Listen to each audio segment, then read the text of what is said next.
चलिए इसके बाद आते हैं अपन 162 पे। अब ये जो पुलिस को ड्यूरिंग इन्वेस्टिगेशन स्टेटमेंट मिले 162 में, जो भी स्टेटमेंट्स दिए गए, किसी भी ऐसे व्यक्ति से स्टेटमेंट लिया जा सकता है जो एक्विंटेंस रखता हो केस के बारे में। वो विक्टिम भी हो सकता है, वो अक्यूज्ड भी हो सकता है, वो इंडिपेंडेंट विटनेस भी हो सकते हैं जो खड़े होकर तमाशा देख रहे थे, कोई भी हो सकता है इनमें से। इन सबके स्टेटमेंट लेने का अधिकार है। इसकी एविडेंशियरी वैल्यू की बात 162 में बताई गई है। 161 में तो स्टेटमेंट क्या आप ले सकते हैं, इसकी एविडेंशियरी वैल्यू 162, ये बहुत इंपॉर्टेंट है।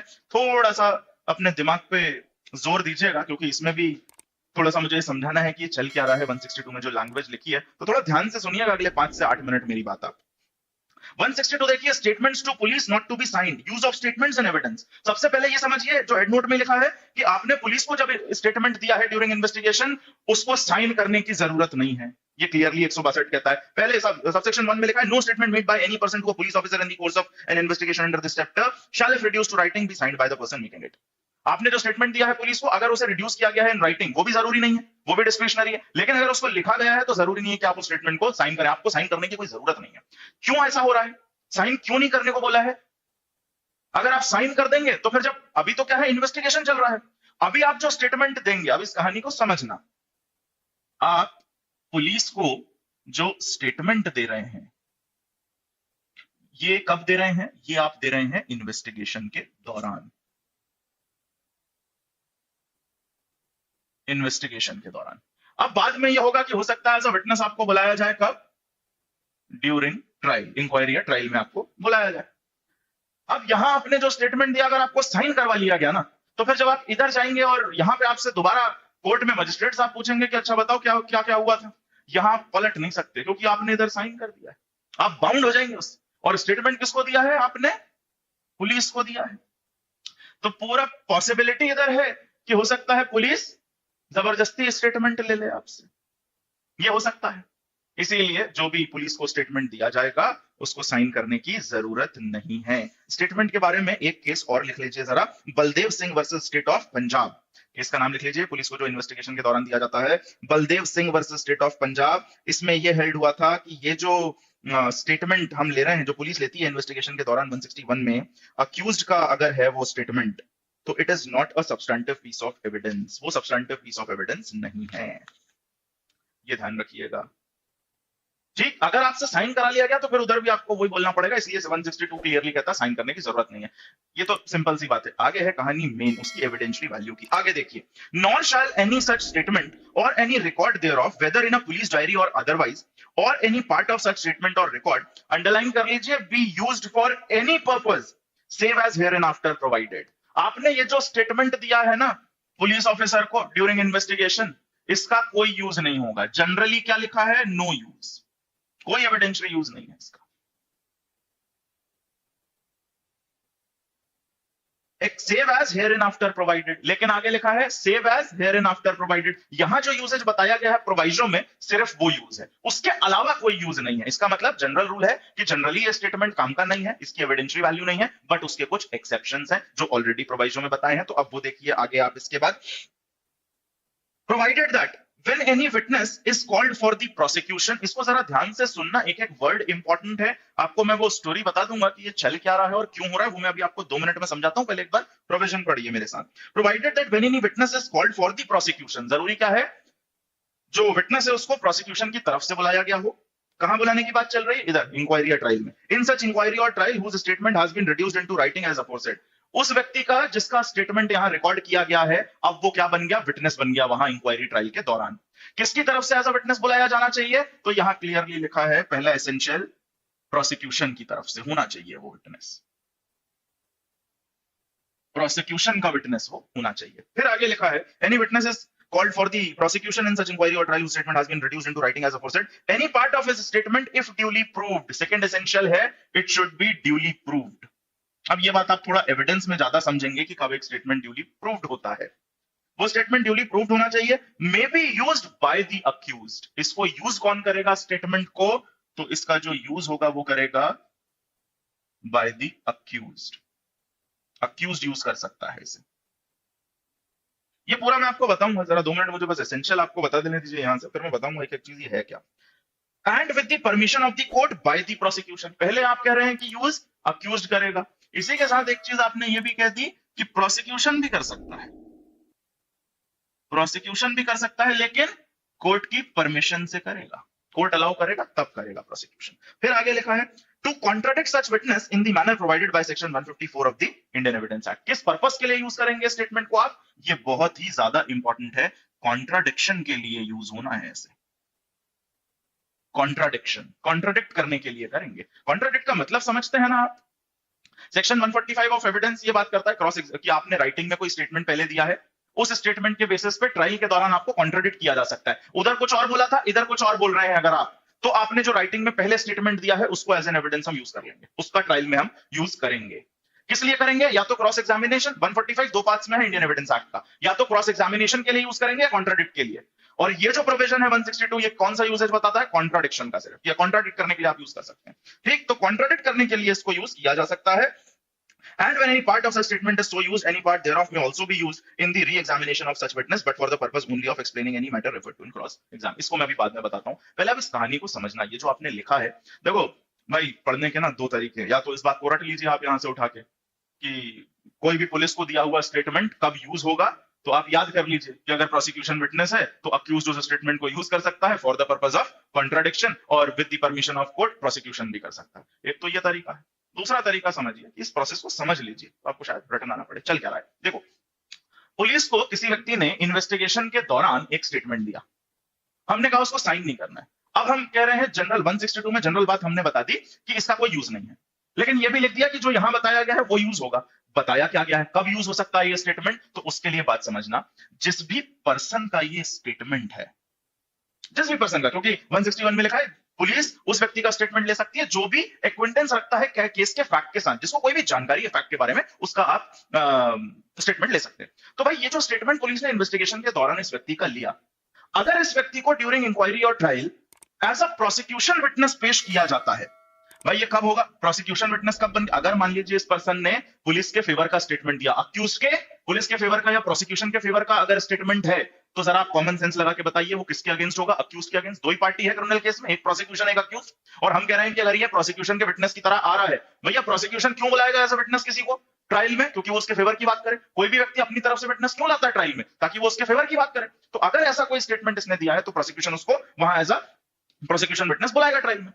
और अगर इसको इस पर्सन को एज अ प्रोसिक्यूशन विटनेस बुलाया गया है ड्यूरिंग ट्रायल, तो अक्यूज और अगर ये स्टेटमेंट ड्यूली प्रूव्ड है, ऐसे केस में इस स्टेटमेंट को यूज कर सकता है अक्यूज्ड। प्राइमरीली कौन करेगा, अक्यूज्ड। किस पर्पस के लिए करेगा, कॉन्ट्राडिक्शन के लिए। कॉन्ट्राडिक्शन का मतलब क्या, अक्यूज ये बोल सकता है, जब इस व्यक्ति को एज अ विटनेस बुलाया गया प्रोसिक्यूशन विटनेस, अक्यूज ये बोल सकता है कि साहब अभी ये जो स्टेटमेंट दे रहा है और इसने पुलिस को जो स्टेटमेंट दिया था जिसे राइटिंग में लिखा गया था, इधर दोनों में कॉन्ट्राडिक्शन है, विपरीत बातें कर रहा है ये आदमी। पहले स्टेटमेंट में बोला था रात को मर्डर हुआ है, इधर के रात सुबह हुआ है। इस पर्पस के लिए आप इस रिटर्न स्टेटमेंट को यूज कर सकते हैं। कौन करेगा, अक्यूज करेगा। बहुत ऑब्वियस सी बात है, जब वो प्रोसिक्यूशन विटनेस है तो दूसरी पार्टी एडवर्स पार्टी ही तो उसको कॉन्ट्राडिक्ट करेगी ना भाई। तो यही बात यहां पे लिखी हुई है। लेकिन फिर साथ में यह भी लिखा है कि प्रोसिक्यूशन भी कर सकता है with the permission of court. अब जरा एक बात यह बताइए, जो व्यक्ति विटनेस बुलाता है वो तो इसलिए बुलाता है कि मेरे फेवर की बात करे, वो व्यक्ति खुद, वो पार्टी खुद, प्रोसिक्यूशन खुद इसको कॉन्ट्राडिक्ट क्यों करेगी?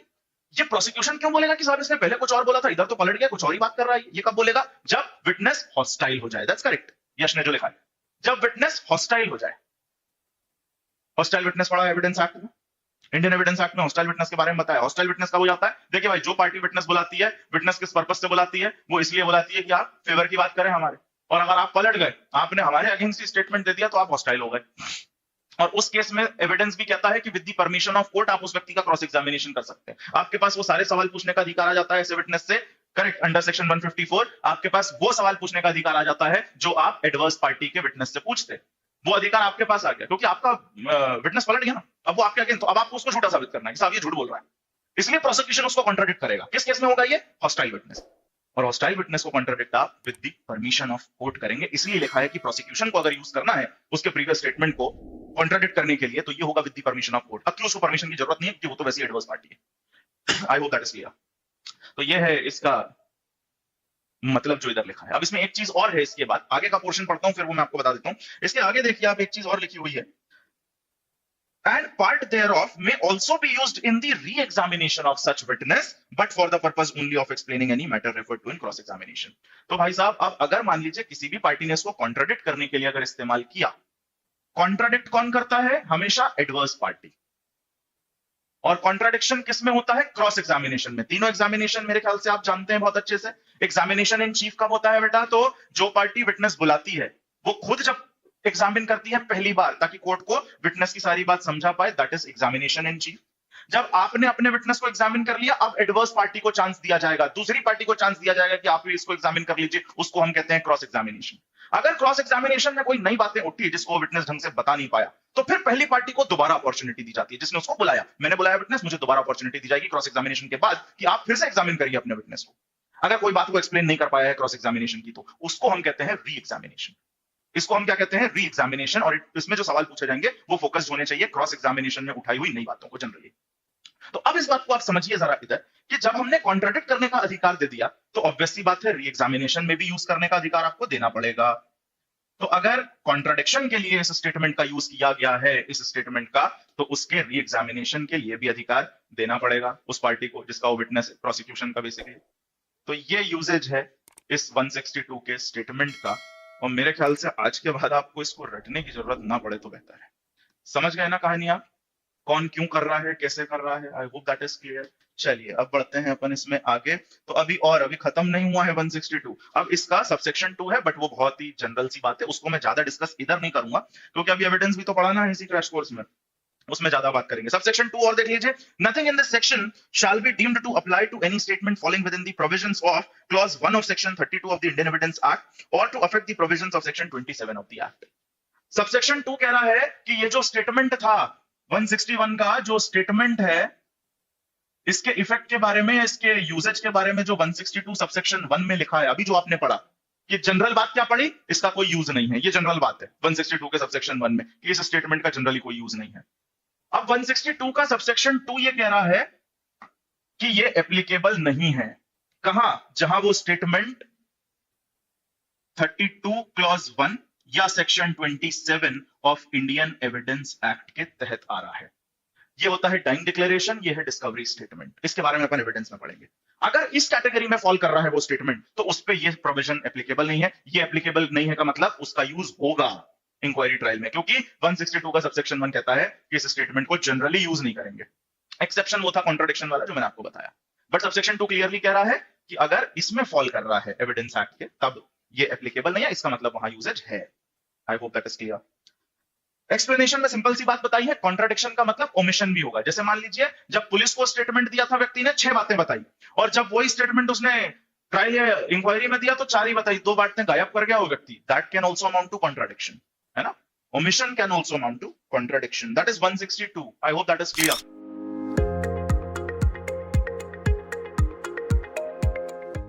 इसके बाद अब आइए जरा 181 पे, statement to police and use there of.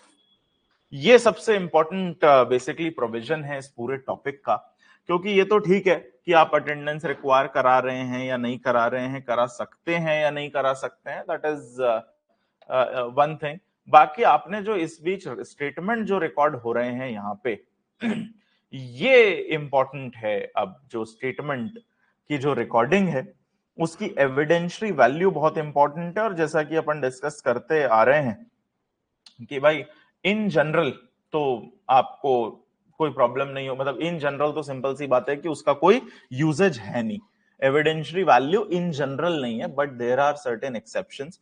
और इन एक्सेप्शंस की जब अपन बात करेंगे तो ये रेफर करता है इंडियन एविडेंस एक्ट को, मतलब सीआरपीसी जो था वो रेफर करता था इंडियन एविडेंस एक्ट को।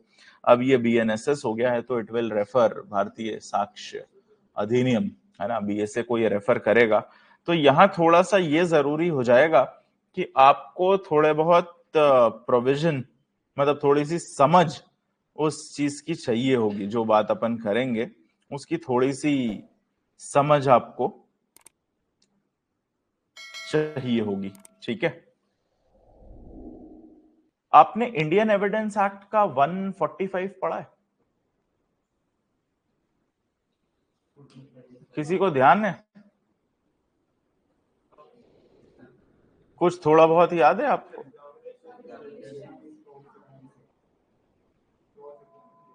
हाँ, क्या क्रॉस एग्जामिनेशन? किस चीज का क्रॉस एग्जामिनेशन है भाई वो? मतलब किस चीज से रिलेटेड क्रॉस एग्जामिनेशन है? ओके, जिसने विटनेस बुलाया था वो क्रॉस एग्जामिनेशन कर सकता है, that's correct. Indian evidence act जो है, इंडियन एविडेंस एक्ट का था वो 145। 145 ये कहता था इंडियन एविडेंस एक्ट का कि अगर किसी व्यक्ति ने प्रीवियसली कोई स्टेटमेंट दिया है, प्रीवियसली का मतलब यहां पे ये था कि आज तो आप ट्रायल कोर्ट के सामने एज अ विटनेस खड़े हैं ड्यूरिंग ट्रायल, वहां पे आपका क्रॉस एग्जामिनेशन हो सकता है किस चीज के बेसिस पे? आपके द्वारा दिए हुए प्रीवियस स्टेटमेंट पे। वो प्रीवियस स्टेटमेंट कौन से हो सकते हैं? एफआईआर का स्टेटमेंट हो सकता है, क्योंकि एफआईआर आपने लिखाई थी। जो भी इन्फॉर्मेंट था उसको बाद में बुला के क्रॉस एग्जामिन करा जा सकता है उसके आधार पर, और कॉन्ट्राडिक्ट किया जा सकता है। दोनों के बीच का अंतर थोड़ा सा आपको समझना पड़ेगा, कॉन्ट्राडिक्शन और क्रॉस एग्जामिनेशन। कोई बता सकता है क्या डिफरेंस है इस कॉन्ट्राडिक्शन और क्रॉस एग्जामिनेशन? चेंज हो जाना, और क्रॉस एग्जामिनेशन उसी क्वेश्चन से और दूसरे क्वेश्चंस। Very correct. देखो भाई, क्रॉस एग्जामिनेशन का मतलब जो आपने बोला था, प्रीवियस स्टेटमेंट जो था, चाहे वो एफआईआर का हो चाहे पुलिस को दिया हुआ स्टेटमेंट हो, पहले आपने जो बोला था उसके आधार पे आपसे क्वेश्चन किए जा सकते हैं, दैट इज क्रॉस एग्जामिनेशन। जो आपने पहले बोला था उसके आधार पे आपसे क्वेश्चन किए जा सकते हैं, दैट्स क्रॉस एग्जामिनेशन। और कॉन्ट्राडिक्शन का मतलब कि अगर आपने अभी कोई बात कही ड्यूरिंग द ट्रायल, प्रेजेंट में जब आप कोर्ट के सामने खड़े हैं, ट्रायल कोर्ट के सामने जब आप अपना स्टेटमेंट दे रहे हैं, उस दौरान अगर आपने कोई ऐसी बात कह दी जो आपके प्रीवियस रिटर्न स्टेटमेंट से अलग है, तो उसके बेसिस पे आपको कॉन्ट्राडिक्ट कर सकते हैं हम। आपने जो पहले स्टेटमेंट दिया था उसके आधार पे हम आपसे क्वेश्चनिंग नहीं कर सकते, उसको बेस बना के उससे मिलते जुलते क्वेश्चन नहीं कर सकते, दैट इज क्रॉस एग्जामिनेशन। अगर आप उसके आधार पे सवाल जवाब कर रहे हैं तो वो क्रॉस एग्जामिनेशन है। कॉन्ट्राडिक्शन क्या है? अभी आपने कोई चीज बोली जो कि अलग है किससे? आपके प्रीवियस स्टेटमेंट से। कॉन्ट्राडिक्टरी मतलब समझते हैं, दोनों अपोजिट बातें। उस समय आपने कहा था कि इस दिन मैं भोपाल में था, और आज लिखित जो आपका पुराना स्टेटमेंट है उसमें था कि आप भोपाल में थे एक पर्टिकुलर डेट पे, और अभी जब आप ट्रायल कोर्ट के सामने एज अ विटनेस खड़े हैं तो आप कह रहे हैं मैं इंदौर में था। ये कॉन्ट्राडिक्शन हो गया। अब यहां पे आपसे सवाल करा जा सकता है, कॉन्ट्राडिक्ट करने के लिए उस स्टेटमेंट को यूज कर सकते हैं जो आपने पहले दिया है। ये है कॉन्ट्राडिक्शन में यूजेज आपके द्वारा दिए हुए प्रीवियस स्टेटमेंट का। कॉन्ट्राडिक्शन समझ रहे हैं? और क्रॉस एग्जामिनेशन का मतलब क्या है? आपने एक स्टेटमेंट दिया था कि मैं भोपाल में था, अब उसके आधार पर हमने 4 क्वेश्चन पूछ लिए। इतने बजे कहां थे? भोपाल में क्यों थे? That is cross examination. I hope you getting the difference. Yes, ये मैं आपको इसलिए बता रहा हूं क्योंकि अब आगे जो अपन पढ़ने जा रहे हैं, जो 181 में जो एविडेंशियरी वैल्यू है, इसका पूरा कॉन्सेप्ट ही बेसिकली ये है कि उसका जो एविडेंशियरी वैल्यू की जब अपन बात करेंगे तो ये आपको जानना बहुत जरूरी है। ठीक है, बहुत ज्यादा जरूरी है ये बात समझना कि वो जो प्रोविजन है दोनों की बात करता था। एविडेंस का जो 145 था वो इन दोनों चीजों के बारे में बात करता था। One was cross examination and the other was contradiction. ठीक, दोनों की बात थी। तो यहां पे क्या यूजेज है दैट वील सी। अब यहां क्या इस्तेमाल उसका होना है वो अपने को देखना है कि जो पुलिस को दिया हुआ स्टेटमेंट है उसकी क्या एविडेंशियरी वैल्यू बेसिकली है। चलिए 181 पढ़ते हैं अब। Statement to police and use thereof. General rule मैंने आपको क्या बताया? पुलिस के दिए हुए स्टेटमेंट का जनरल क्या यूजेज है? No use, no evidentiary value, but there are certain exceptions. देखिए, no statement made by any person to a police officer in the course of an investigation under this chapter shall, if reduced to writing, be signed by the person making it। तो भैया अगर आपने उसको writing में note down, oral examination है, अगर police वाले ने उसको लिखित में भी किया है तो आपको साइन करने की जरूरत नहीं है। आगे है, nor shall any such statement और any record thereof whether in a police diary और otherwise or any part of such statement or record be used for any purpose, be used for any purpose, किसी भी purpose के लिए इस्तेमाल नहीं किया जाना है, save as here and after provided at any inquiry और trial in respect of any offense under investigation at the time when such statement was made. तो आपने जो ट्रायल चल रही है उस केस के इन्वेस्टिगेशन के दौरान पुलिस को जो भी स्टेटमेंट दिया है उसका कोई यूज नहीं होगा, except here and after provided, जो यहां दिया है बस उतना लिमिटेड यूज। जनरल बात यह है कि उस स्टेटमेंट का कोई इस्तेमाल नहीं किया जाएगा। अब जरा यहां पे एक बात समझना, ये जो लाइन है ना, ये बहुत इंपॉर्टेंट है। और any part of such statement और record be used for any purpose save as here and after provided at, ये जो लाइन अब मैं पढ़ रहा हूं, एट एनी इंक्वायरी और trial in respect of any offence under investigation at the time when such statement was made. अब मेरा सवाल आपसे यह है कि एक इन्वेस्टिगेशन, एक केस के इन्वेस्टिगेशन के दौरान पुलिस ऑफिसर ने एक स्टेटमेंट रिकॉर्ड किया, क्या वो स्टेटमेंट एज एन एविडेंस किसी दूसरे केस की ट्रायल में यूज हो सकता है? आप बात समझ रहे हैं? एक केस इन्वेस्टिगेट कर रहा पुलिस ऑफिसर, उसने स्टेटमेंट रिकॉर्ड किया उस केस में विटनेस का, मैं कह रहा हूं एक दूसरे केस की ट्रायल चल रही है, वहां वो रेलेवेंट है, उस दूसरे केस में क्या ये एज एन एविडेंस एडमिसिबल होगा? पुलिस ने जो स्टेटमेंट रिकॉर्ड करा है किसी दूसरे केस में, सवाल समझ रहे कि नहीं समझ रहे भाई? पुलिस ऑफिसर एक केस का इन्वेस्टिगेशन कर रहा था, उस दौरान उसने स्टेटमेंट रिकॉर्ड किया विटनेस का, उस केस में तो काम नहीं आ रहा, ट्रायल में हम यूज नहीं कर रहे, किसी दूसरे केस की ट्रायल में इस्तेमाल कर रहे हैं।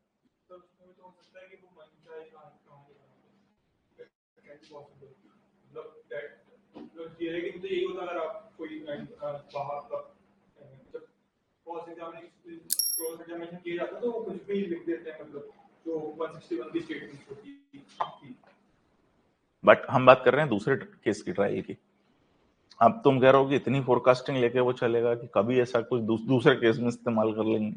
और बात एविडेंस की तरह, एक सबसे बड़ा कंफ्यूजन जो होता है, अभी भी हो रहा है शायद, और एविडेंस पढ़ते समय होता है कि इसी बात से केस प्रूफ हो जाएगा। ऐसा नहीं होता। किसी चीज को एडमिसिबल बनाना नहीं बनाना, रिलाई करना नहीं करना पे, एक फैक्टर पे केस डिसाइड नहीं होता कभी किसी भी एक चीज पे। तो इस नजर से आप उसकी वैल्यू मत जांचिए। अभी सिर्फ इतनी बात कर रहे हैं अपन कि एविडेंस की तरह एडमिसिबल हो सकता है कि नहीं। सारे एविडेंसेस रखे जाते हैं, उसके बेसिस पे कंक्लूजन ड्रॉ होते हैं, किसी एक चीज के बेसिस पे कुछ भी नहीं होता। क्योंकि अथॉरिटी वही है, पर्सन वही है, उसके पास अथॉरिटी थी कि वो केस डायरी में स्टेटमेंट्स लिखेगा, तो वो चीज की वैल्यू वही रहेगी। वो अलग बात है, वो दूसरे केस में भी होता है, तो वहां पे भी कहने का मतलब एडमिसिबल नहीं होगा।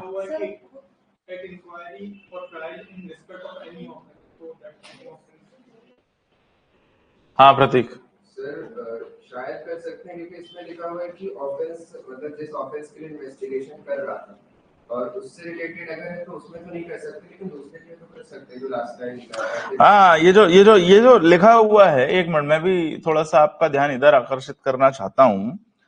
कोई कंक्लूजन मैं अभी नहीं बता रहा आपको, मैं ड्रॉ नहीं कर रहा हूं, मैं सिर्फ चाह रहा हूं आप इस स्टेटमेंट को इंटरप्रेट करें।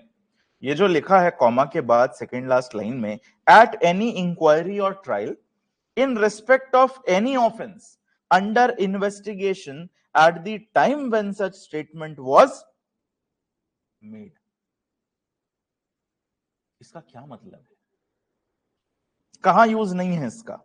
Nor shall any such statement or any record thereof, whether in a police diary or otherwise, or any part of such statement or record, be used for any purpose, save as hereinafter provided, at any inquiry or trial in respect of any offense under investigation at the time when such statement was made। इसी के interpretation की बात मैं आपसे कर रहा हूं। चलिए आगे देखिए, provided that when any witness is called for the prosecution in such inquiry. अब ये जो प्रोवाइजो है ये क्या बता रहा है? जनरल बात क्या है कि एविडेंशियरी वैल्यू नहीं, स्टेटमेंट को एज एन एविडेंस यूज नहीं किया जाएगा, लेकिन अब प्रोवाइजो उसका एक्सेप्शन बता रहा है। पढ़िए इसको।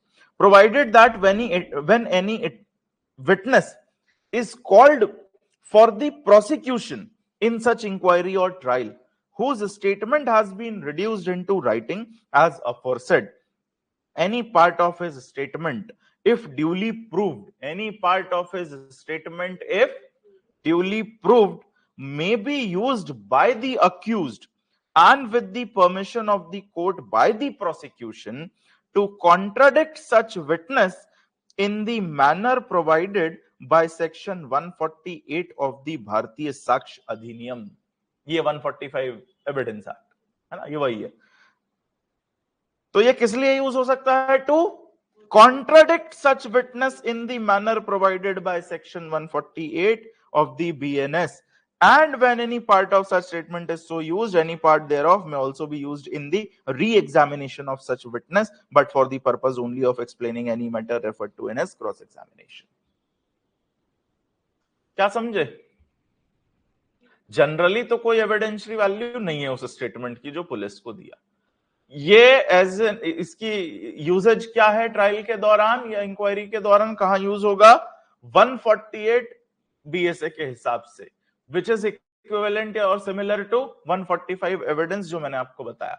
145 एविडेंस दो चीजों की बात करता था, cross examination on the basis of previous statement या फिर contradiction on the basis of previous statement. ये किस यूजेज की बात कर रहा है? क्या क्रॉस एग्जामिन कर सकते हैं उस स्टेटमेंट के बेसिस पे? नहीं, ओनली कॉन्ट्राडिक्शन.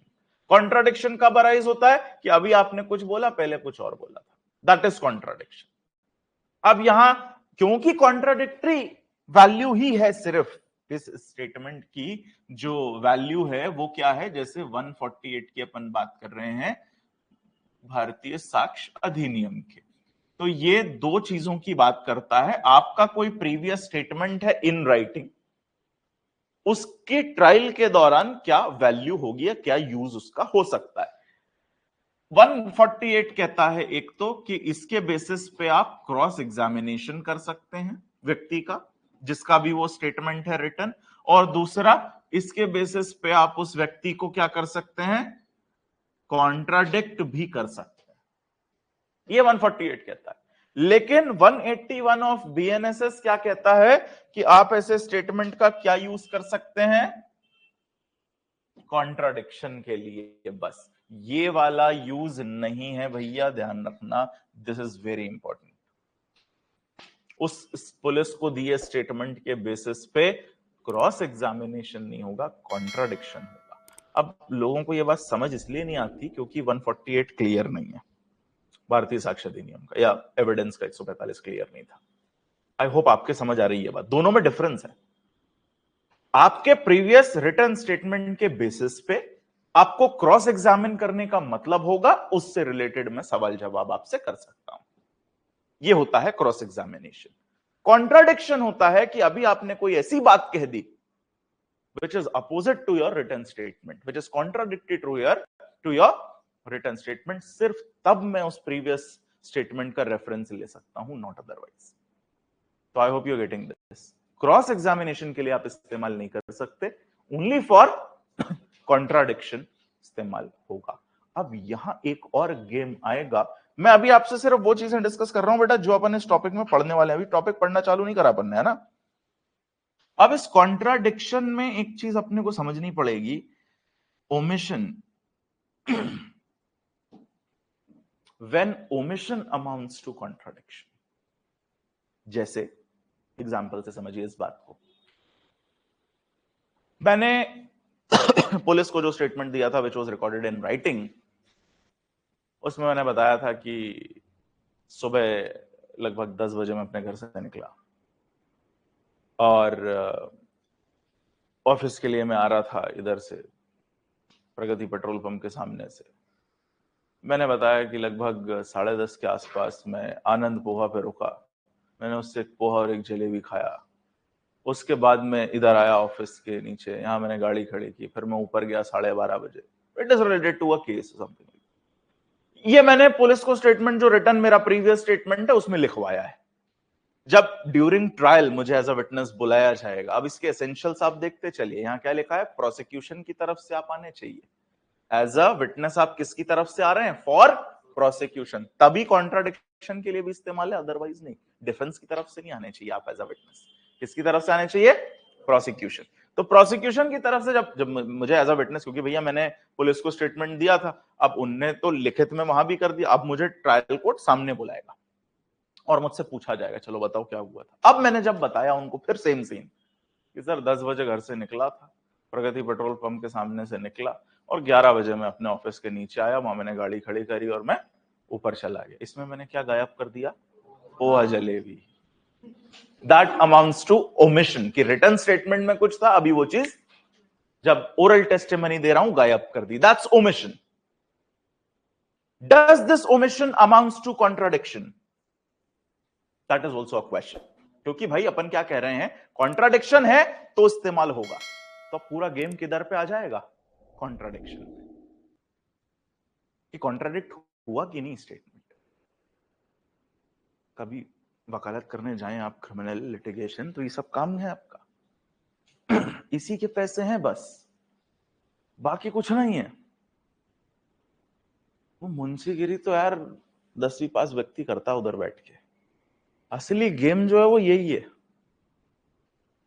अब उस स्टेटमेंट का, क्योंकि अलाउ आपको उस स्टेटमेंट को यूज करने की परमिशन आपको तभी मिलेगी when you will prove that this person has contradicted his statement, कि कॉन्ट्राडिक्टरी इसने स्टेटमेंट बोला है, तभी आपको परमिशन मिलेगी उस स्टेटमेंट को यूज करने की। तो आपको कोर्ट में प्रूफ करना पड़ेगा कॉन्ट्राडिक्शन है साहब। क्या ओमिशन कॉन्ट्राडिक्शन अमाउंट करता है?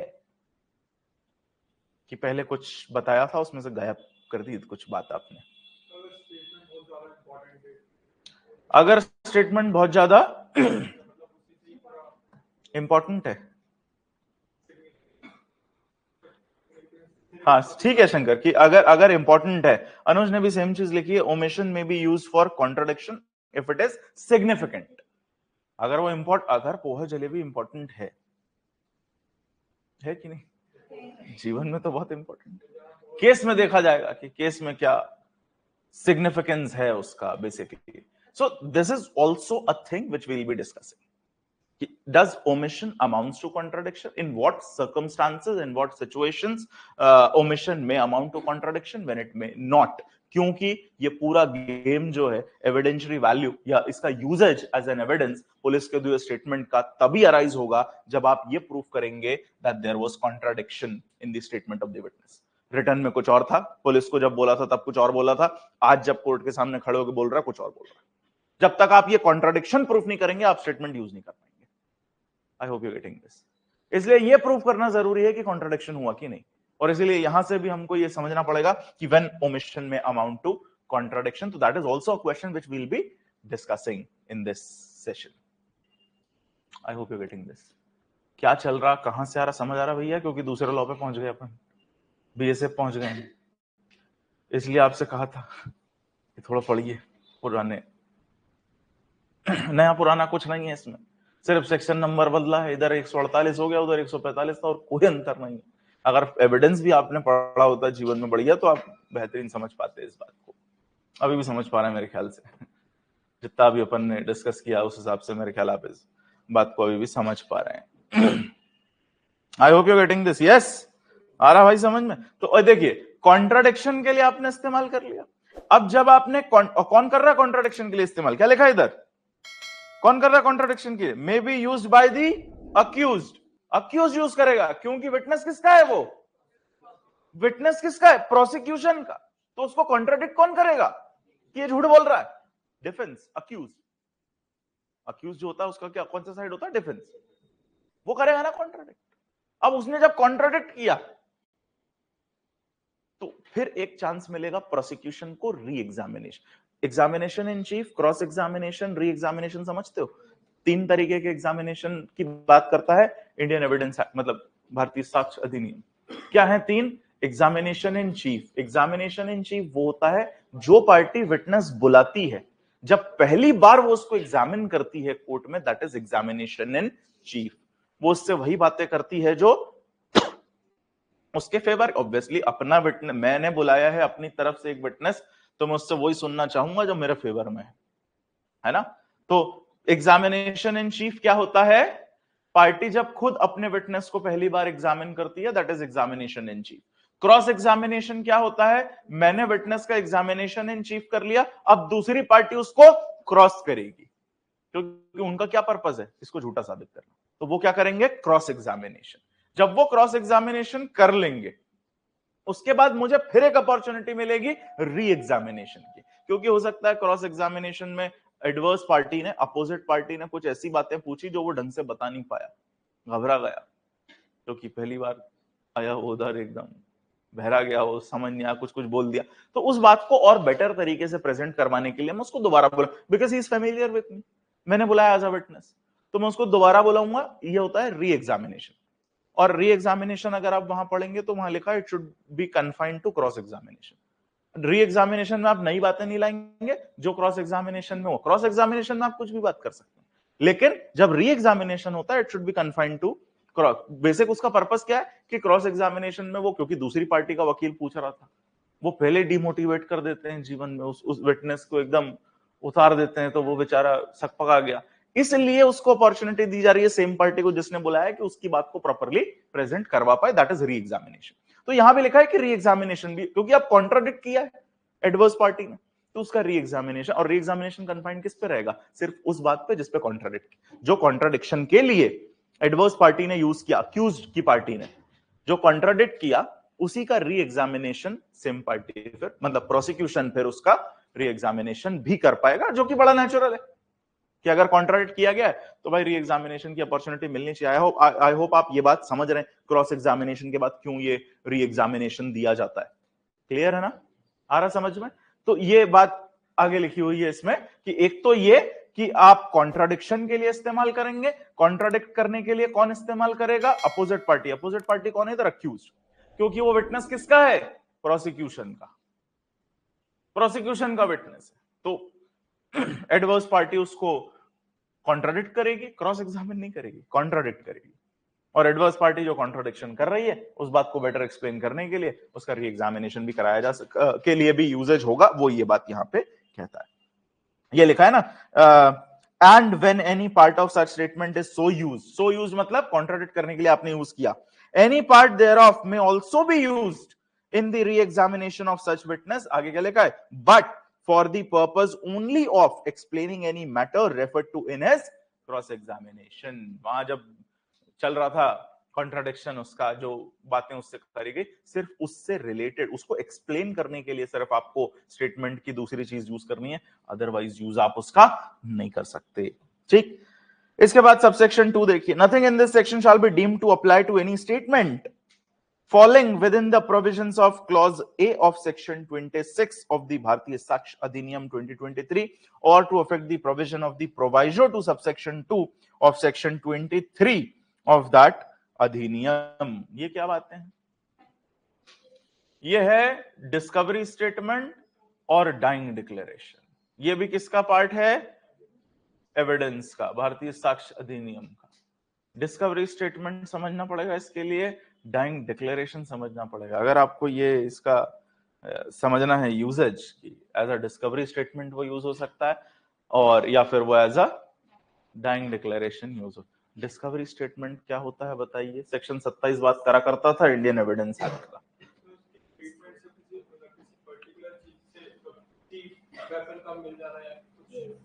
करेक्ट, अक्यूज्ड के स्टेटमेंट के बेसिस पे कोई डिस्कवरी हो जाए। डिस्कवरी मतलब कोई चीज मिल जाए। अक्यूज ने बोला मैंने मार के चाकू वहां गड़ा दिया, चाकू मिल गया, या मैंने मार के डेड बॉडी वहां लटका दी है, डेड बॉडी मिल गई, तो उतना पोर्शन उसके स्टेटमेंट का रेलेवेंट हो जाता है। सेक्शन 27 अगर आप इंडियन एविडेंस एक्ट का देखेंगे तो वो कहता था कि जब भी कोई इस तरीके का स्टेटमेंट है, उसका कन्फेशनल पार्ट एडमिसिबल नहीं है, रेलेवेंट नहीं है। कन्फेशनल पार्ट, कन्फेशनल मतलब कि मैंने उसको मारा, ये रेलेवेंट नहीं। मार के बॉडी मैंने तालाब में फेंकी, तालाब में फेंकी बॉडी, दैट इज रेलेवेंट, उसको कंसीडर किया जा सकता है।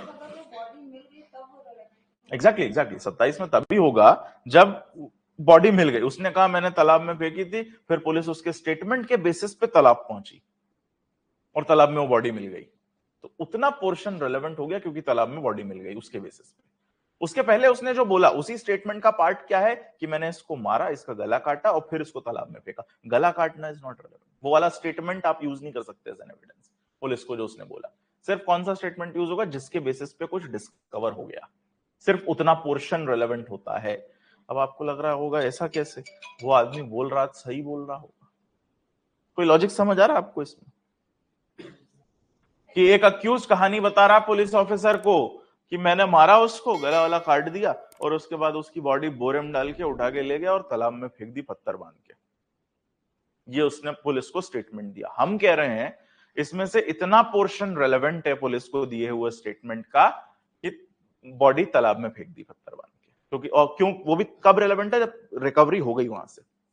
ऐसे स्टेटमेंट के बाद पुलिस उस स्पॉट पे जाती है विद इंडिपेंडेंट विटनेस, उनके सामने वहां सर्च करती है और वाकई अगर बॉडी मिलती है तो फिर उतना पोर्शन उसका रेलेवेंट हो जाता है। आगे वाला पोर्शन रेलेवेंट नहीं है जो सेल्फ इनक्रिमिनेटरी है कि मैंने मारा, वो नहीं पुलिस यूज कर सकती, प्रोसिक्यूशन यूज नहीं कर सकता केस के दौरान। सिर्फ कितना यूज करेगा, जो बॉडी मिल गई। ऐसा क्यों? इस चीज का प्रूफ मिल गया है। एग्जैक्टली, क्योंकि इस बात का प्रूफ मिल गया, उसने बोला और उसी बात पे रिलाई करके पुलिस वहां पहुंची और वहां से एक्चुअली डिस्कवरी हो, सामने इंडिपेंडेंट विटनेस के सामने रिकॉर्ड बना, उसके सामने डिस्कवरी हुई है। तो अब वो चीज में ऑथेंटिसिटी आ गई। बाकी पुलिस तो कुछ भी बुलवा लेगी, लेकिन उसने जो बोला उसके बेसिस पे अगर डिस्कवरी हो गई तो उससे क्या हो गया, उतना पोर्शन ऑथेंटिकेट हो गया, सच्चाई दिख रही है उसमें कि हाँ भैया इसने बताया था ऐसा, बंदूक वहां छुपाई और वहां से बंदूक मिली। दृश्यम देखिए आप, उसमें जो बोलता गार्डन में गाड़ दी बॉडी, और अगर मिल गई वहां से बॉडी तो रेलेवेंट, क्योंकि हो गया ना मिल गई ना चीज। क्राइम पेट्रोल देखा करो इस सब पे, एविडेंस तब समझ आएगा। सावधान इंडिया, है ना। सो ये डिस्कवरी के लिए इस्तेमाल होगा, वहां होता है पुलिस को दिया हुआ स्टेटमेंट, ठीक। और डाइंग डिक्लेरेशन की तरह भी यूज होगा। डाइंग डिक्लेरेशन समझते हैं, मरने के पहले अगर आपने, मरने से पहले अगर आपने कोई स्टेटमेंट दिया था, किस चीज से रिलेटेड, कॉज ऑफ डेथ से रिलेटेड। डाइंग डिक्लेरेशन किस पे कन्फाइंड है, कॉज ऑफ डेथ या वो ट्रांजैक्शन जिसमें डेथ हुई है उसके बारे में अगर आपने कुछ बताया था और उसके बाद आप मर गए, तो वो स्टेटमेंट भले पुलिस को दिया हो रेलेवेंट होता है। डाइंग डिक्लेरेशन उसी को कहते हैं, तो वो भी रेलेवेंट होता है। इसलिए एक्सेप्शन में दो बातें लिखी हैं, डिस्कवरी स्टेटमेंट जो दिया वो अगर उसके बेसिस पे डिस्कवरी हो गई तो भी वो रेलेवेंट है, और डाइंग डिक्लेरेशन है तो भी। वो स्टेटमेंट देने के बाद जिस व्यक्ति का स्टेटमेंट अगर वो मर जाता है तो रेलेवेंट। क्यों रेलेवेंट होता है ऐसा स्टेटमेंट? मरने से पहले जो उसने दिया डेथ ऑफ कॉज से रिलेटेड, और रेलेवेंट क्यों माना जाता है, क्यों उसको रेलेवेंट मानते हैं कि चलो ठीक है, अदरवाइज पुलिस को दिए हुए स्टेटमेंट को आप रेलेवेंट नहीं मानते, लेकिन डाइंग डिक्लेरेशन रेलेवेंट मान लेते हैं।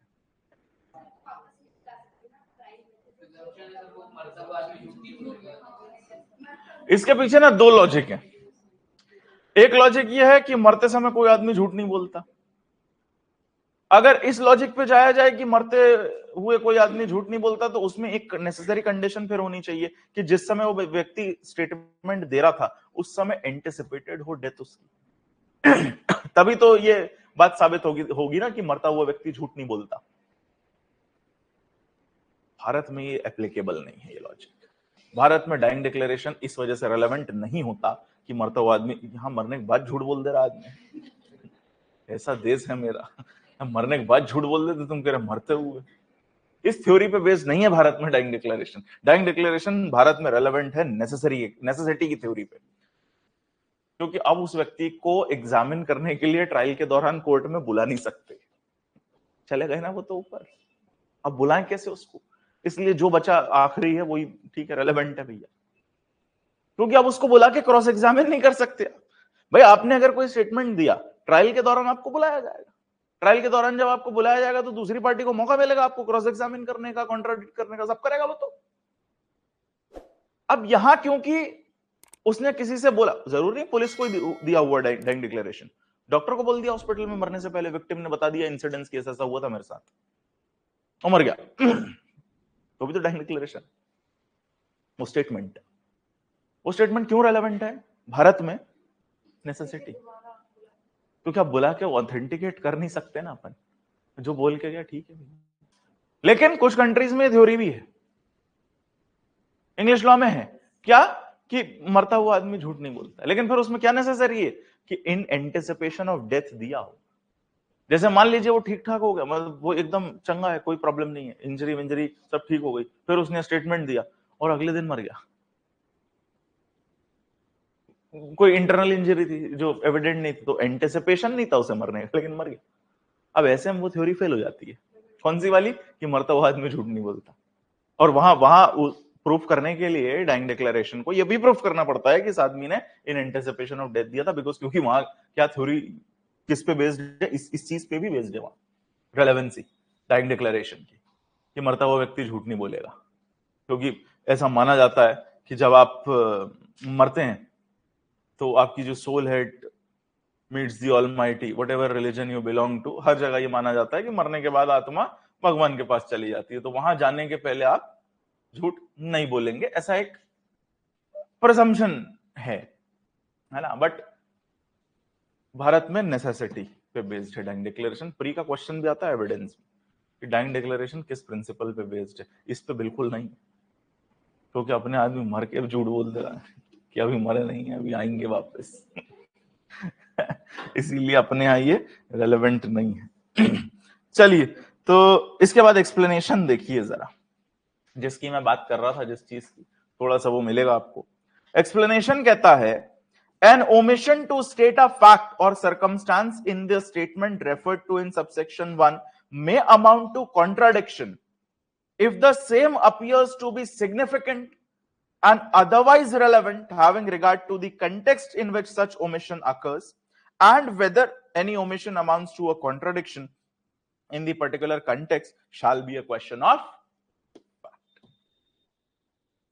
तो कोई ओमिशन आपके स्टेटमेंट में, कि रिटर्न स्टेटमेंट में दिया था और ओरल टेस्टिमनी में नहीं दिया, या ओरल टेस्टिमनी में कोई ऐसी चीज बता दी जो रिटर्न में नहीं थी, ओमिशन अगर हुआ है तो वो कॉन्ट्राडिक्शन अमाउंट करेगा या नहीं, it is a question of fact. Individual case में देखा जाएगा। इसीलिए जो अभी हम बात कर रहे थे पोहा जलेबी वाले स्टेटमेंट की, देखा जाएगा कि उस केस में कितना रेलेवेंट है। अगर वहां कुछ हुआ है, या फिर टाइम ड्यूरेशन की बात है कि इतने बजे में 10 बजे घर से निकला तो 11 बजे क्यों ऑफिस पहुंचा, क्योंकि रीजनेबल व्यक्ति घर से जितना डिस्टेंस है, मेरे घर से 20 मिनट मैक्सिमम आधे घंटे में पहुंचना चाहिए, आप 10 बजे निकल के 11 बजे कैसे पहुंचे? आप 10 बजे निकल के 11 बजे कैसे पहुंचे? बीच में आप कहां रुके? वहां रेलेवेंसी आ रही है, सिग्निफिकेंस आ रहा है। So it depends on the question of fact, है ना। जैसे आप लोगों के यहां से आपको घर पहुंचने में 15 मिनट लगते हैं, लेकिन आप पहुंचते हैं 45 मिनट के बाद। नॉर्मली आपको 15 मिनट लगता है अगर यहां से पहुंचने में, तो आप 1 घंटा 15 मिनट में पहुंचते हैं, सवा घंटे में। तो उस 1 घंटे का जस्टिफिकेशन किधर है? T friends poha jalebi justification. तो वो डिपेंड करता है कंप्लीटली, इसीलिए क्या लिखा है, it is a question of fact, but omission may amount to contradiction. Omission में amount to contradiction. I hope एक जनरल ओवरव्यू आपके समझ आया अभी तक का। बहुत इंट्रिकेसी में अपन अभी नहीं गए किसी चीज की, लेकिन एक जनरल ओवरव्यू आपके समझ आ रहा है कि चल रहा क्या रहा है। Starting from attendance, attendance require कराया, स्टेटमेंट रिकॉर्ड करा, और फिर उस स्टेटमेंट की एविडेंशियरी वैल्यू। एविडेंशियरी वैल्यू मेरे ख्याल से जो मैंने ब्रीफ में डिस्कस किया है, थोड़ा बहुत तो आपके जहन में गया, क्योंकि एविडेंस कनेक्ट हो रहा है, इधर भारतीय साक्ष्य अधिनियम कनेक्ट हो रहा है, इसलिए हो सकता है थोड़ी परेशानी हो। अगर जीवन में एकदम नहीं पढ़ा है तो परेशानी हो सकती है, थोड़ा बहुत भी आपने देख समझ रखा है तो it is not very difficult to understand. Dying declaration भी मैंने आपको बताया, डिस्कवरी स्टेटमेंट भी मैंने आपको बता दिया, कॉन्ट्राडिक्शन और क्रॉस एग्जामिनेशन का अंतर भी मैंने आपको बता दिया।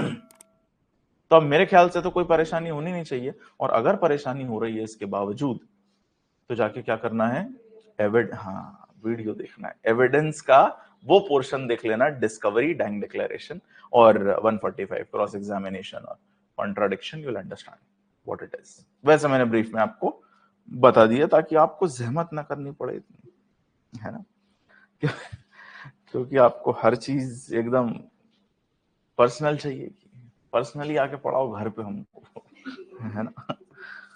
एक बात समझिए, क्योंकि हम कह रहे हैं कि उसका इस्तेमाल क्रॉस एग्जामिन करने के लिए नहीं होगा, उस पुलिस को दिए हुए स्टेटमेंट का उसका इस्तेमाल होगा सिर्फ कॉन्ट्राडिक्शन के लिए।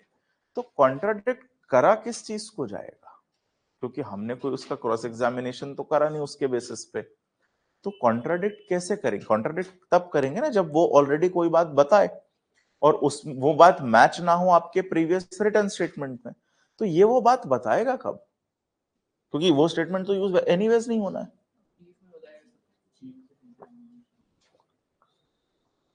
एग्जामिनेशन इन चीफ में यस हो सकता है एग्जामिनेशन इन चीफ जब किया गया हो उसका, क्योंकि बात तो उस ऑफेंस की ही चल रही है। भाई दूसरा ऑफेंस है तब तो आप इस्तेमाल कर सकते हैं, ये बात आप समझ गए। सेम ऑफेंस जिसका इन्वेस्टिगेशन में आपने स्टेटमेंट दिया था और जिसकी ट्रायल चल रही है, अब ऑफेंस सेम है तो बात तो एक जैसी होगी, उस ट्रांजैक्शन के इर्द गिर्द ही बात होगी जिसमें ऑफेंस कमिट हुआ है। तो आपके दिए हुए प्रीवियस स्टेटमेंट के बेसिस पे आपका क्रॉस एग्जामिनेशन नहीं हो रहा, इन जनरल हो रहा है, तो बात तो वहीं से रिलेटेड होगी ना। जो इंसिडेंट हुआ है, बात तो एग्जामिनेशन इन चीफ भी उसी पे फोकस्ड होगा, उस इंसिडेंट्स पे, उस एक्ट पे जो ऑफेंस हुआ है। पहले उसी पार्टी ने जिसने, प्रोसिक्यूशन ने ही उस विटनेस को बुलाया होगा, क्योंकि वो प्रोसिक्यूशन का ही विटनेस होना चाहिए फॉर दिस पर्पस ऑल्सो। तो प्रोसिक्यूशन जब अपने विटनेस को बुलाएगा पहले उसका क्रॉस एग्जामिनेशन करेगा। ये कहानी मैं आपको पहले बता चुका हूं तीनों एग्जामिनेशन की। तो जब वो क्रॉस एग्जामिन करेगा तब भी वो उससे कुछ ऐसी बातें पूछेगा, उस इंसिडेंट से रिलेटेड ही पूछेगा ऑब्वियसली, उस ऑफेंस से रिलेटेड ही पूछेगा ऑब्वियसली। तो वो कुछ 4-5 बातें बताएगा कि इधर गए थे, ऐसे हुआ था, इतने बजे देखा था, ये किया था, वो किया था, वो डिटेल बताएगा। उस एग्जामिनेशन इन चीफ के बेसिस पे क्रॉस एग्जामिनेशन होगा। अभी प्रीवियस स्टेटमेंट को सीन में कहीं नहीं लाए, लेकिन आप बात समझिए कि फैक्ट्स तो सेम ही है ना, बात तो वही होगी ना। सो एग्जामिनेशन इन चीफ में उससे बात हुई, जो प्रोसिक्यूशन ने ही सवाल किए उसके एग्जामिनेशन इन चीफ में, वो भी उसी ट्रांजैक्शन से रिलेटेड। फिर उसके बेसिस पे डिफेंस ने क्रॉस एग्जामिन किया, वहां भी उसी तरीके की बातें। अब हो सकता है एग्जामिनेशन इन चीफ में तो वो बचा बचा के बोल रहा था, कोई बात उसने ऐसी बोली ही नहीं जो कॉन्ट्राडिक्टरी हो उसके पुलिस स्टेटमेंट से, लेकिन क्रॉस एग्जामिनेशन में भी ये संभावना हो सकती है। जो जनरल क्रॉस एग्जामिनेशन हुआ पुलिस को दिए हुए स्टेटमेंट के बेसिस पे नहीं, क्रॉस एग्जामिनेशन तो जनरल होता है, तो जनरल क्रॉस एग्जामिनेशन में उसने कोई ऐसी बात बोल दी जो कॉन्ट्ररी है किससे, पुलिस को दिए हुए स्टेटमेंट से। अब उसके बेसिस पे इसको कॉन्ट्राडिक्ट कर लिया जाएगा। हम क्रॉस एग्जामिनेशन उसके बेसिस पे नहीं कर रहे कि अच्छा तुमने वहां ये बोला था अब ये बताओ, ये नहीं। लेकिन क्रॉस एग्जामिनेशन में उससे कुछ सवाल किए गए और अगर उसने कोई कॉन्ट्राडिक्टरी बात इसमें कह दी, तब आप रेफर कर सकते हैं उसके उस स्टेटमेंट को कि अच्छा अभी तो तुम ये कह रहे हो और सेम बात तुमने पुलिस को जो बताई थी उसमें ये अलग बात बताई थी। That's how the contradiction is done. I hope you getting this. Yes, ये प्रोसेस कैसे होता है, because you have to understand कि क्यों हम कह रहे हैं कि क्रॉस एग्जामिनेशन नहीं होगा, सिर्फ कॉन्ट्राडिक्शन होगा। तो आई होप वो क्लियर है कि ये कॉन्ट्राडिक्शन शुरू कहां से होगा, क्योंकि भैया कॉन्ट्राडिक्शन के पहले उसका एग्जामिनेशन इन चीफ हुआ है, उसमें हो सकता है उसने कोई कॉन्ट्ररी बात कह दी हो सकता है क्रॉस एग्जामिनेशन में उसने कोई कॉन्ट्ररी बात कह दी हो, तो इसके बेसिस पे उसे हम अब क्या करेंगे, सिर्फ कॉन्ट्राडिक्ट कर देंगे।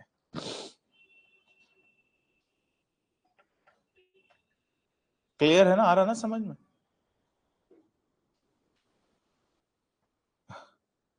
हाँ, रिपीट कर दे रहा हूं एक बार फिर से, मुझे लग रहा था मुझे, क्योंकि मैंने जब पहली बार जीवन में ये सब कॉलेज वॉलेज में कभी पढ़ने की कोशिश की थी, मुझे समझ नहीं आया था कुछ, इसलिए मैं थोड़ा सा उसको परत दर परत ज्यादा खोल देता हूँ आपके लिए, क्योंकि जब मैंने पढ़ा था मेरे को सीरियसली समझ नहीं आया था क्या चल क्या रहा। मतलब भाई ठीक है, क्रॉस एग्जामिनेशन कर रहे हैं, वहीं आप करोगे वो कॉन्ट्राडिक्शन कर सकते हैं, क्रॉस एग्जामिनेशन नहीं कर सकते, सब आता किधर से? क्योंकि जब आप कॉलेज में होते हो तब कोई आपने वकालत तो करनी रखी होती, तो समझ तो आता नहीं, इसलिए मैं आपको थोड़ा सा हाँ कर दे रहा हूँ रिपीट। रुक जाइए, देखिए हम बात कर रहे हैं कॉन्ट्राडिक्शन की, कि यहां पे आप क्या कर सकते हैं, प्रोसिक्यूशन के विटनेस को कॉन्ट्राडिक्ट कर सकते हैं।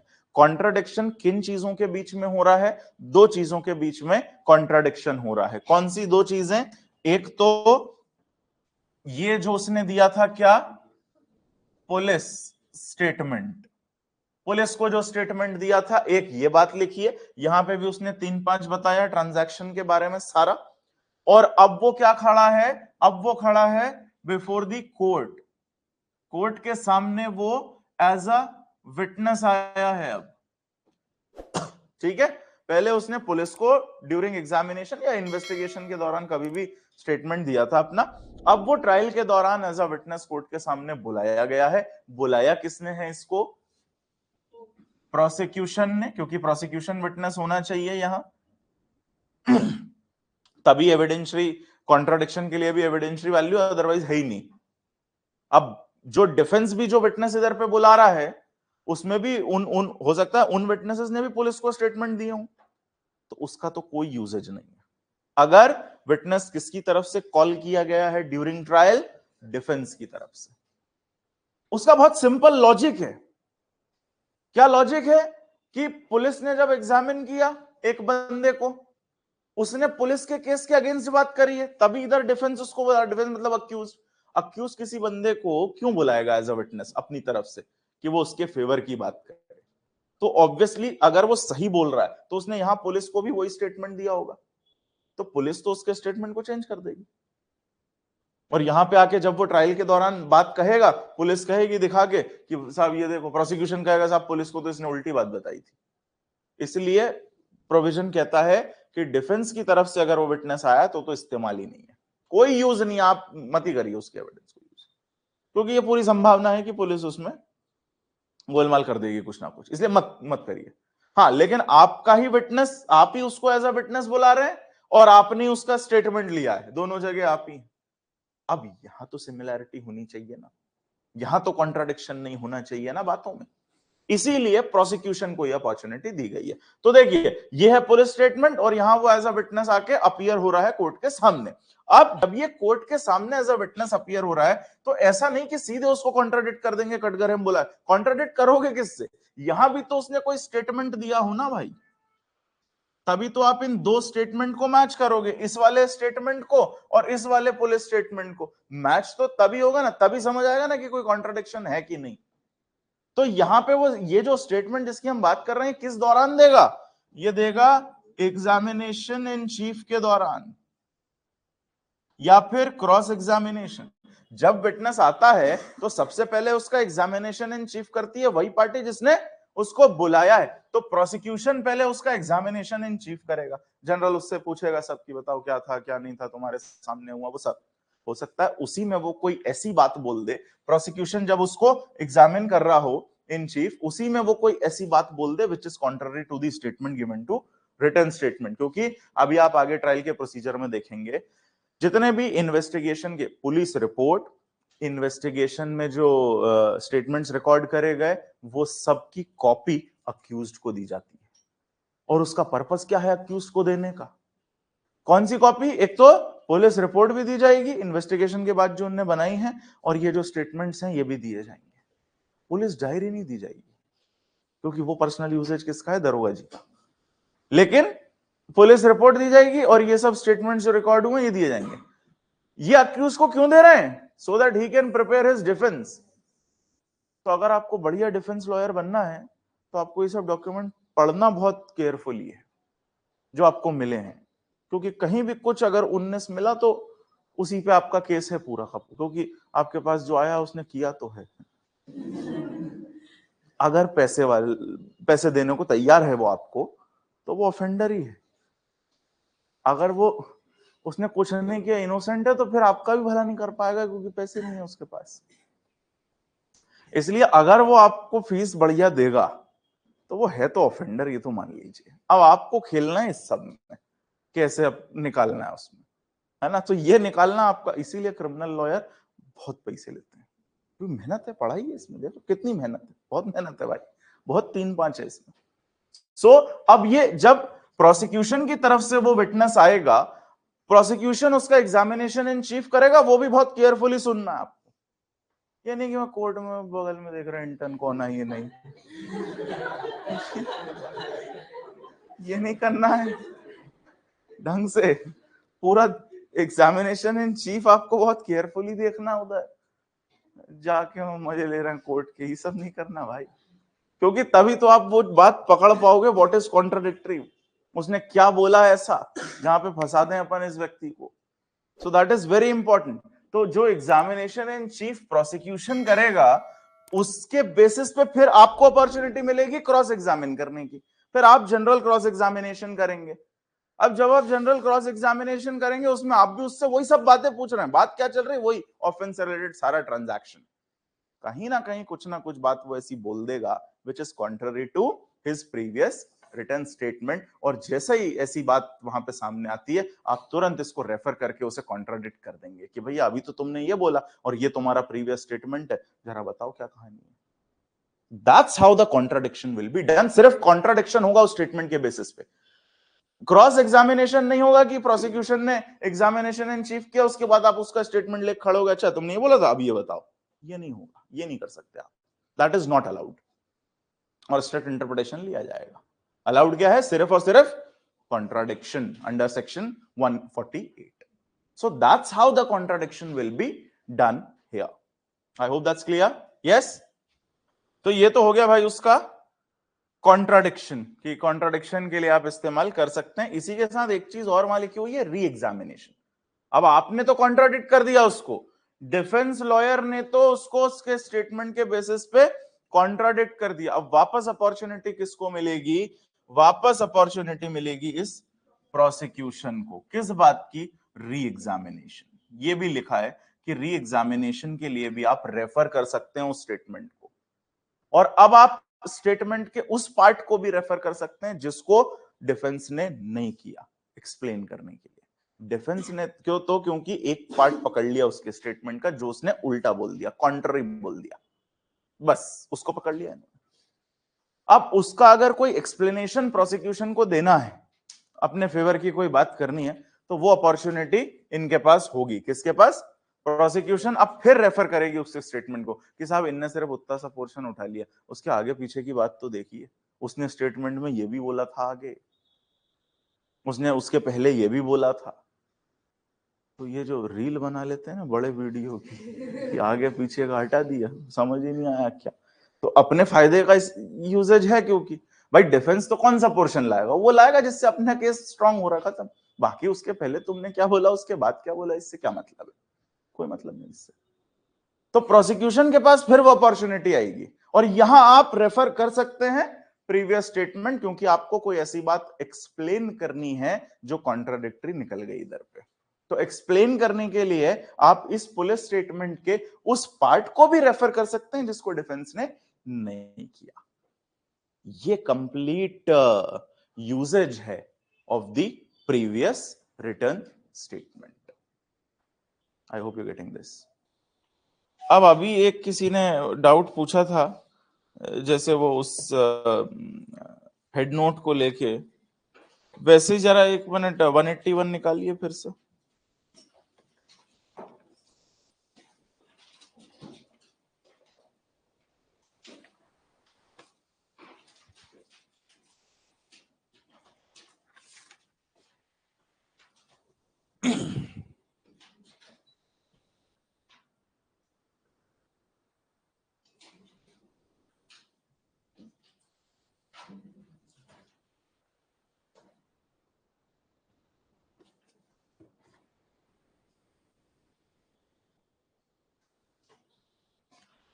इसका जो प्रोवाइजो है, एक बार उसको पढ़ रहा हूं फिर से।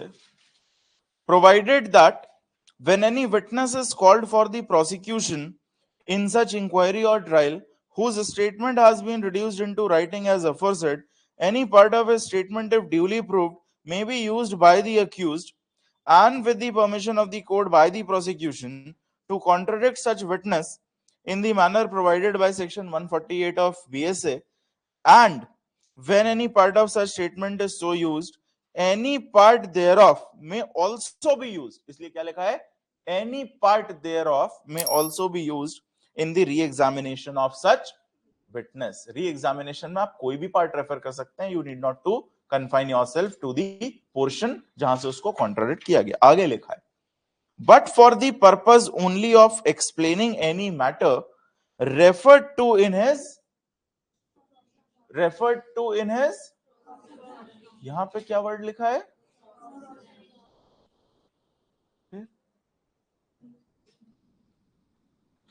अभी ऊपर तक हम बात कर रहे थे कॉन्ट्राडिक्शन की, और यहां जो लिखा है but for the purpose only of explaining any matter referred to in his cross examination.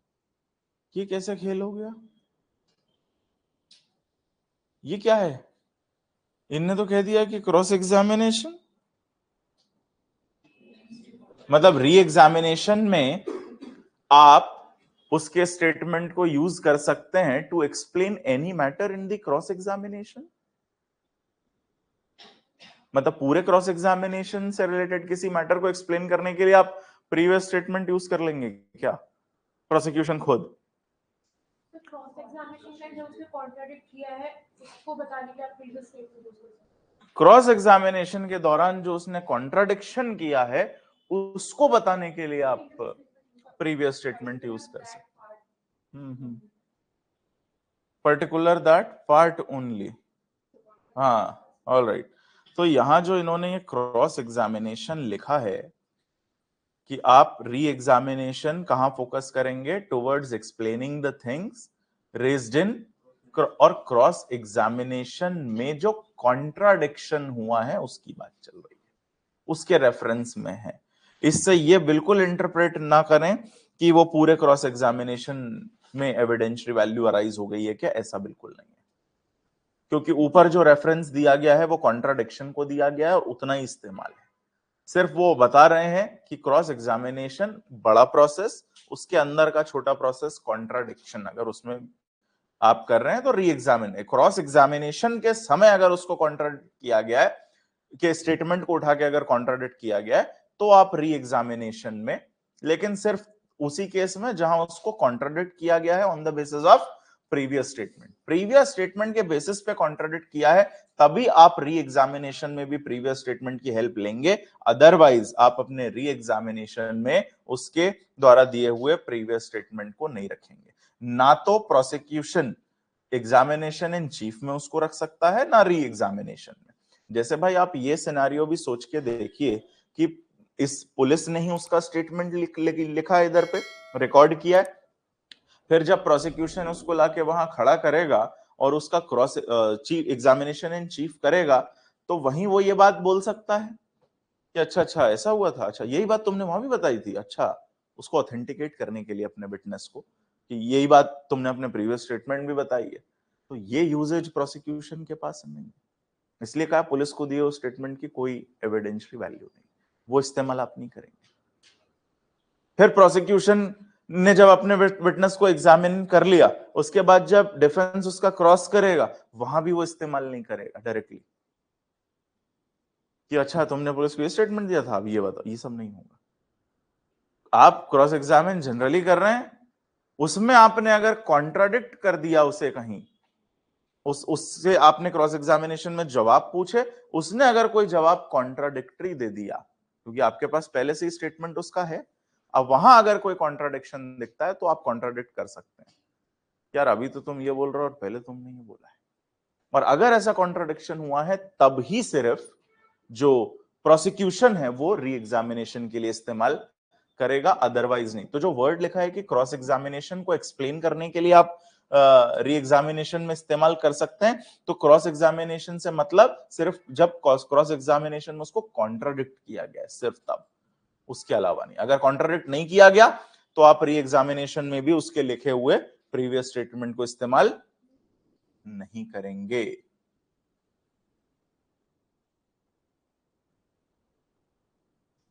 क्या हुआ, ज्यादा हो गया क्या? किसी ने लिखा है रिपीट करने के लिए।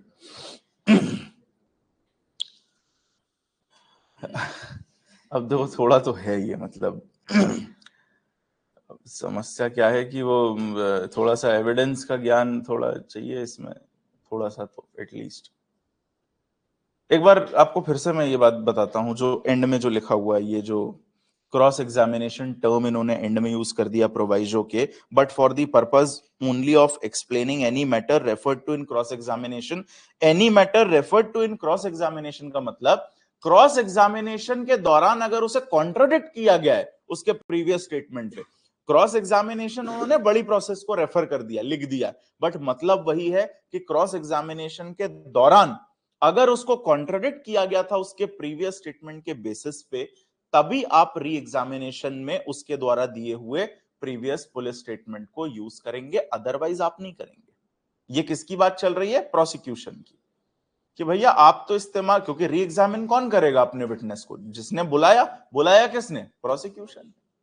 तो री एग्जामिनेशन तो प्रोसिक्यूशन ही करेगा ना, तो री एग्जामिनेशन अगर आप कर रहे हैं तो जनरली आप उस स्टेटमेंट को रेफर नहीं करेंगे। आपको अपॉर्चुनिटी सिर्फ तब मिलेगी जब क्रॉस एग्जामिनेशन के दौरान आपके विटनेस को कॉन्ट्राडिक्ट किया गया है इस स्टेटमेंट को रेफर करते हुए। अगर ये कॉन्ट्राडिक्शन नहीं किया गया, इन दैट केस आप री एग्जामिन नहीं करेंगे। वो जो टर्म लिखा है क्रॉस एग्जामिनेशन, वो पूरी प्रोसेस के लिए नहीं लिखा है, वो लिखा है कि क्रॉस एग्जामिनेशन के दौरान अगर कॉन्ट्राडिक्ट हुआ तब आप री एग्जामिनेशन में रेफर कर लीजिए, अदरवाइज आप रेफर नहीं कर पाएंगे। लिख लीजिए इसको भी, लास्ट पैराग्राफ, तो शायद थोड़ा ज्यादा आपको समझ आए और याद भी रहे।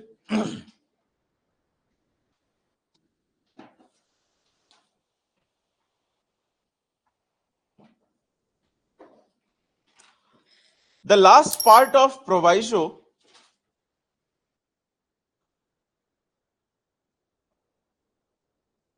in the last part of proviso, the word cross examination has been used.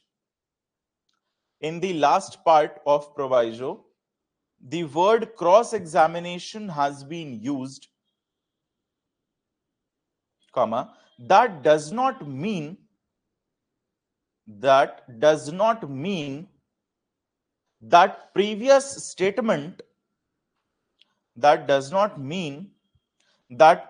statement was used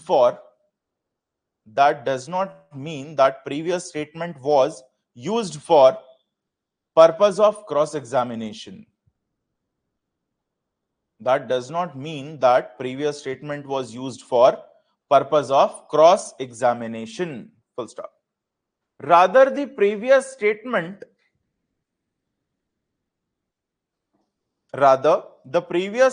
cannot be used for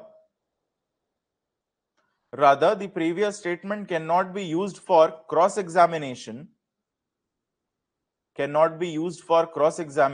comma, it can only be used for contradiction. And the reference to cross examination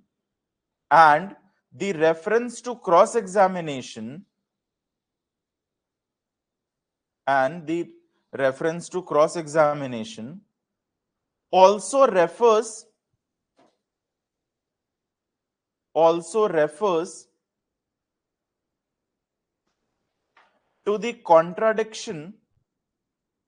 refers to the contradiction done during the cross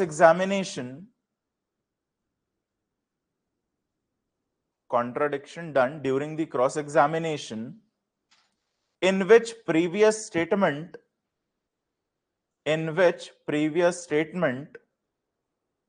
was used.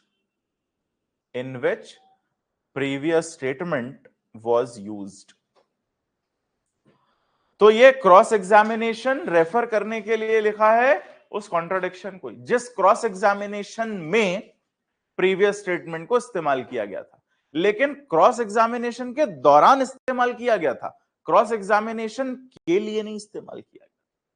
Cross examination के दौरान किस लिए इस्तेमाल किया गया था? Contradict करने के लिए।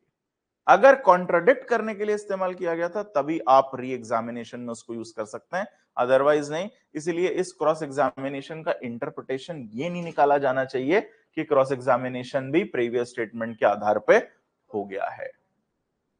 ठीक है, क्रॉस एग्जामिनेशन नहीं हुआ उसका प्रीवियस स्टेटमेंट के आधार पे, क्रॉस एग्जामिनेशन उसका जनरली हुआ है, लेकिन उसमें उसने कोई ऐसी बात कह दी है जो कॉन्ट्ररी है to the previous statement, contradictory है, और उसको पकड़ के स्टेटमेंट को रेफर कर लिया गया। उस कॉन्ट्राडिक्शन के लिए प्रीवियस स्टेटमेंट को रेफर किया गया होना चाहिए ड्यूरिंग द क्रॉस एग्जामिनेशन, तभी आप री एग्जामिनेशन में इसको इस्तेमाल करेंगे। That's what it means. I hope that's clear. Yes, all right. तो ये हो गया भाई आपका 181. It used to be 162 in CRPC.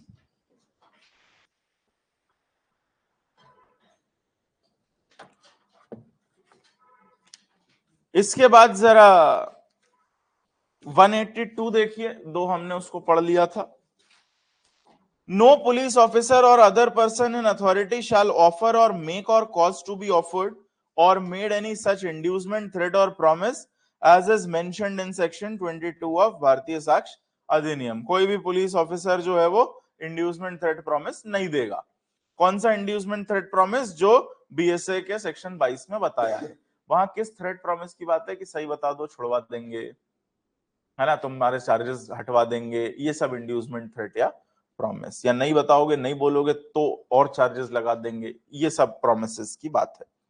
फिर आगे लिखा है, बट नो पुलिस ऑफिसर और other person shall prevent by any caution or otherwise any person from making in the course of any investigation under this chapter any statement which he may be disposed to make of his own free will। ठीक, और फिर आगे लिखा है, provided that nothing in this subsection shall affect the provision of subsection 4 of 183। ये जो 183 का reference है इसमें, ये क्यों है, ये भी एक समझने वाली बात है। और रेफरेंस है तो क्या कोरिलेशन या कॉन्ट्राडिक्शन है, बट ये आप तभी समझ पाएंगे जब अपन 183 पे डिस्कशन करेंगे।